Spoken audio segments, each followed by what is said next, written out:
Hi guys, it's Emily from Novell Novels and welcome to today's video. This is my May reading catch-up, May week 2, but kind of week 1 because it's kind of been like the first full week of May that's just happened, and it's been busy. And you can see it's nowhere near as hot as last week. Last week we had the heat wave. This last week it's definitely dipped. There have been days when I've not been out in the garden as much, which has definitely affected my mood, but it has been a very busy week. I'll do the sort of life catch-up as I always do at the end of the video, but it's been a busy week and that has impacted my reading. I have read 7 books, but that's purely because the last couple of days I've been a bit quieter and I've managed to catch up, and I've picked books that I've just flown through. But before I talk about the books, let's talk about what I'm currently reading. So technically it's a buddy read, it's supposed to be a buddy read with Cat from Brews and Reviews, but we haven't actually spoken about the book, and that is The Secret Seaside Escape by Heidi Swain. And this is for the prompt of a book with a visible disability. Actually, I've got quite a few books for that prompt, and because there is a person that's an amputee in this book. It's the first book in one of the Wimmer series, and her most recent book in this series came out recently, and I'm going to be reading that soon. Not telling you when yet, because I've not officially decided. But this is my reread for the month as well, because it is a book that I absolutely loved the first time I read it. It's about Tess Tyler, who needs a break, and she's weighed down by like a high pressure job and a demanding father, and she just literally goes back to Weymouth, which is the place she visited when she was younger, and she meets the local barman Sam, and there's another guy in it, and I didn't realise, I actually couldn't remember the romance in this, so I'm still working out which one she's going to go with, and I'm really enjoying it. It's always a good comfort read because it's Heidi Swain. It's brilliant. Then last night I picked a book that's for the prompt of an invisible disability, and that is Better Hate Than Ever, and it's by Chloe Leese. We have a neurodivergent character in this, and we have a character that suffers from chronic migraines. This can also count for the own voices prompt, but it's definitely for the invisible disabilities, because this author is open about the fact that she wants to do books with better neurodivergent rep, and she smashed it out of the park. The first book in the series had autism rep. The lead character in this, the lead female character, Kate, has ADHD, although at the moment it's still very early on, but the lead male character has migraines. And this book, already, I started it last night, I've literally got 40 pages in and I'm already hooked. Yes, it's a lot of saucy romance in this, and I know that we're going to get the source come out here soon, but the writing is absolutely sodding incredible, and I absolutely love this series. And it's about the sisters, it's about the Wilmot sisters, which I completely forgot, and it's also a retelling of Taming of the Shrew. I love the first book in the series. I've still got to get the third book, and it's a series I think I can reread. It has got some similarities to the Eve Brown series, but this is Own Voices author, which I'm loving even more. Just got the potential. I must admit, I can't wait to pick this up. And the only reason I'm not like reading it solely in one day today is purely because I want to digest it for longer. But yeah, that's me and my books. Then today I'm starting this. After my busy day today, which is going to be majorly busy, I'm starting Homer by the Iliad by Homer, and it centres on the critical events of the last year of the Trojan War, which leads to Achilles killing Hector and determining the fate of Troy. I am loving my Greek retellings, so I am wondering what this translation's like and if I'm going to like it. The back of this has got indexes, and it's got like, I think the book goes as far as, it's like a 400-page book, and considering the size of the books I've been reading recently, I could read it quite easily, hopefully in 2 days. But I'm literally planning to go for half it today, and then straight away, once I've done my half, I get to my 200 pages, then I'm going on to that, because I want to read that more tomorrow. And if it takes me longer, it takes me longer. The whole point of doing these weekly reading catch-ups is I'm taking the pressure off. Yeah, so that's actually the first one I'm going to start today. So, as for my reading, sorry, the sun is literally gone in my eyes. I don't know how I've sort of filmed a bit in the wrong sort of place in the garden.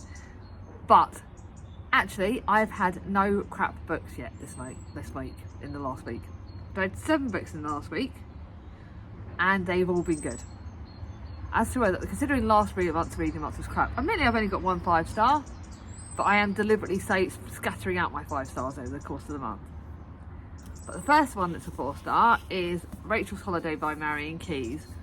Now this is, I have actually read Rachel again Like I read, that was actually the first book in the series I read, and I listened to an audiobook, and oh my goodness, like the first book in the series I liked.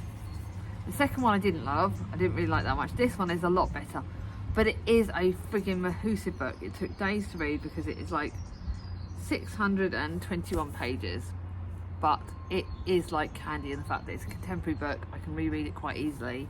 I can just get a crack on and just smash it, read it easily.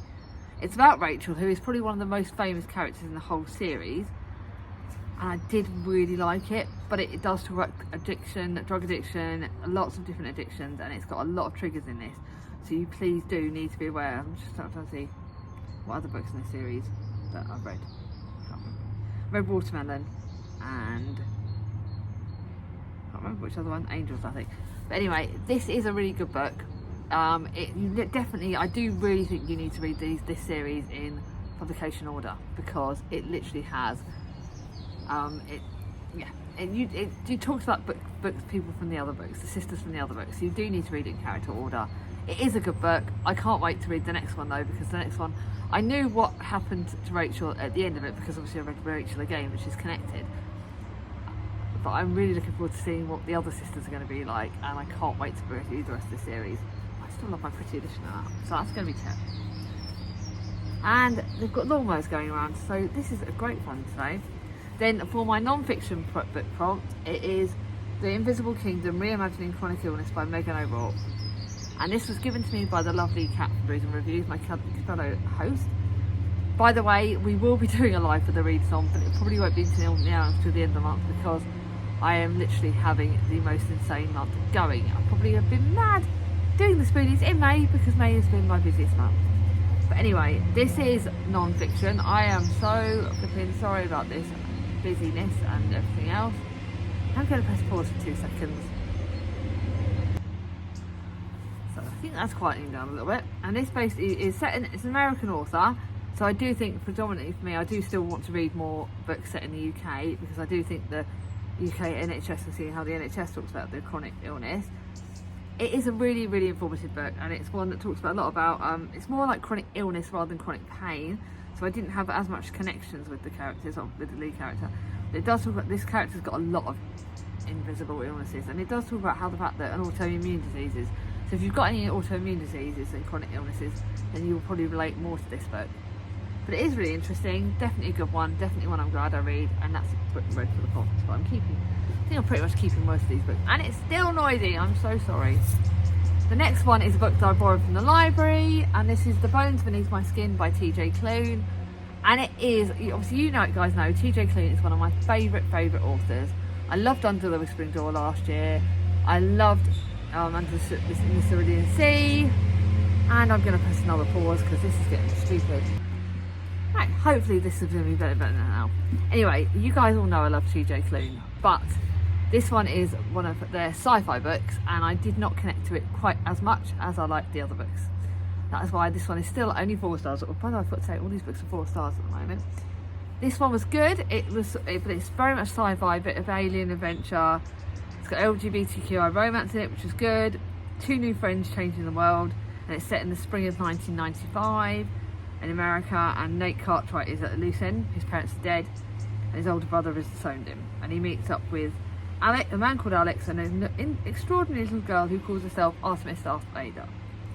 This is a really good book, but I'm glad I actually read this from the library before I bought it, because it's just not for me. Sci-fi isn't a me genre, so I'm definitely going to be looking into, obviously I know the rest of the Wolf Song series I'm going to read, but I'm glad I borrowed this from the library, because it's not one I'm going to keep.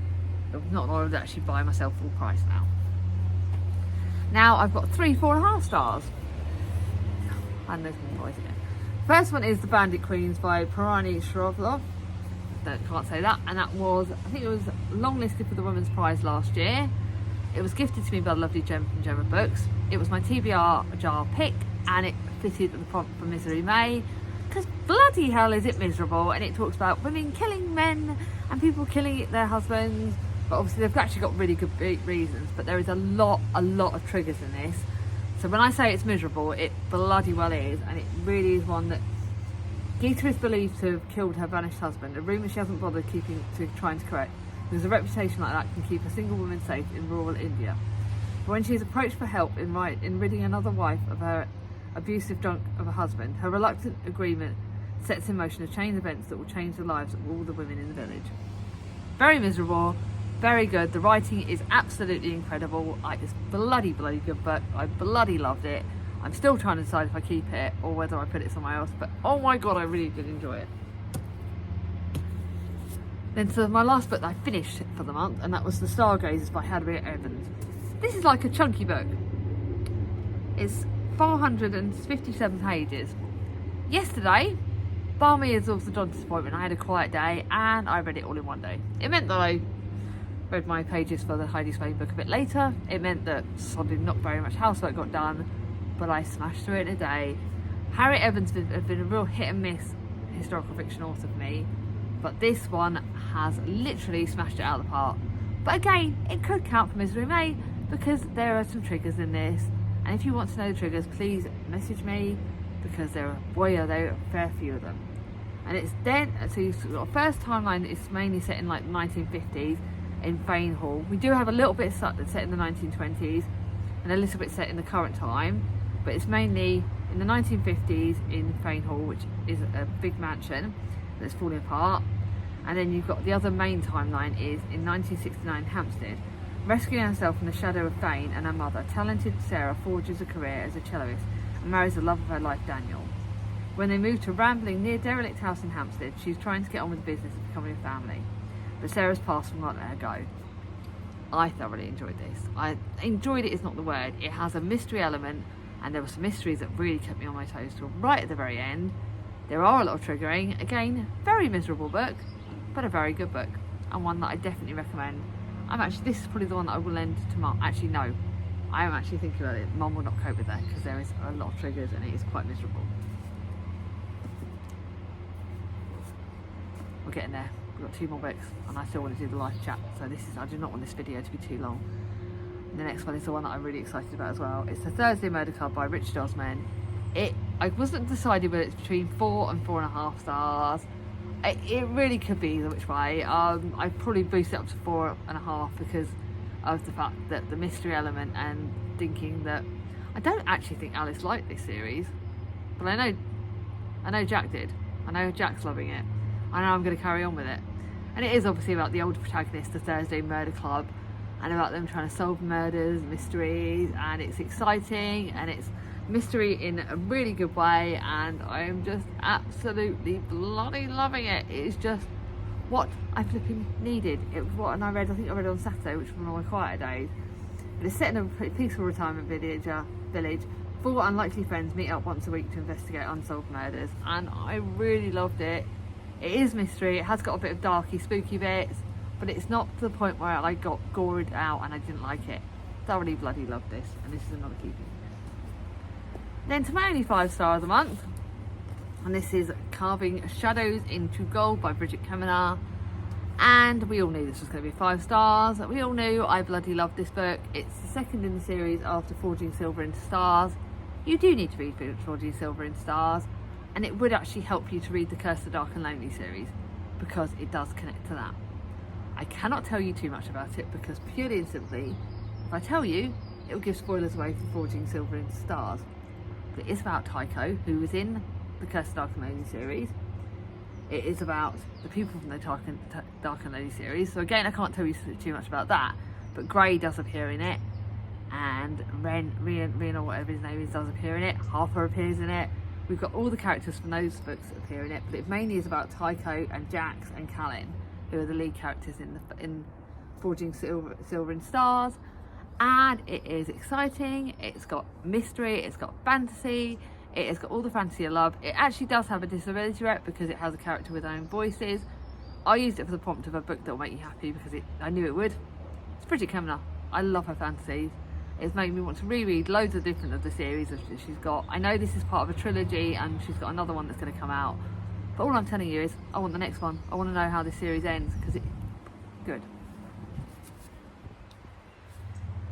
So now to the lifey bits. It has been a really busy week. So obviously on the day that I filmed last Thursday, I had Mia's parents' evening, which she did do really well, but I was a daft A person and I didn't have dinner that night because I got home and I got over hungry and it was too long, and I'd had my course and I just had a manic day last Thursday. Friday I had work, that was busy, really busy last Thursday. Friday I crashed, but I did go for a lovely walk, so you're going to see pictures of the fact that I went and did what I would always tell you guys to do on Spoonies, and I went and did something for my mental health, which was I went for a lovely walk around Mill Pond, and it was just what I needed. It was just the flowers. I did a bit of speed walking, which was good for my mental health. I saw the flowers. Around the lake I slowed. I literally stopped and looked at all the flowers and looked at the birds, and it's made me really want to, I need to go back there again soon, because I need to, we walked up there so much over COVID and it used to make me happy, so I need to really go back there. I love that. The hospital appointment was last Friday, and that wasn't, I wouldn't work last Friday. My brain is not good. I had my hospital pre-op last week. Blood test, it wasn't as much as I thought. It was literally just a blood test and like finding out what I've got to do a little bit. But today, the day of filming this, I've got a phone call to talk about meds, and my medication may change. So I'm literally, they may stop some of my medication before the op, so I may be a bit grumpy, wish me luck. But yeah, I've got that. So obviously, Chris told me I told him I was getting a book as a treat. The Waffle Girls were absolutely incredible, and they and Kat and that lot, they were all, and Angela, I want to thank all my best friends because they were all so there for me that day when I was getting all anxious. And they were like, you got to buy a book, you got to buy a book. And Danny actually helped me pick my book, and I ordered Hera by Jennifer Saint, and I got that, and I cannot wait to read that. That was my treat. And then lastly, I had a lovely girl evening with Mia this Tuesday. It was a late planning of that evening, but we had chocolate, we watched the originals, I got scared by certain bits, there were certain bits where I was like this, but we laughed and we hugged, and it was just one of the best evenings I'd had in ages. And it's unplanned things that sometimes make you really happy. Going forward, today's another busy day. I've got obviously the phone call, work tomorrow, work on Sunday, and then work today, you know, the day you're seeing this, we'll have work, and then Saturday Mia's getting her phone because it's Mia's 13th next week, and then I'm going, but next week, one of the bestest things I'm going to be doing next week is that next Tuesday I'm going to the library, and I'm going to Costa, which is my big treats, and I'm getting the last of Mia's presents, and I cannot flipping wait to go and get some big treats. And yeah, and we may also, when we go and get Mia's phone, I might go to charity shops. Don't tell anyone. I might be a little bit naughty. I don't care. I've been really good this month. But when we talk about self-care, if you got to the end of this video, do me an emoji of something that makes you happy. I'm going to say, for me, I would put the sword, because of the sword and carving shadows into gold. So actually, that makes me happy. So actually, if you got to the end of the video, leave me a sword emoji for the fantasy book, because it's my 5 stars of the week. Enough rambling.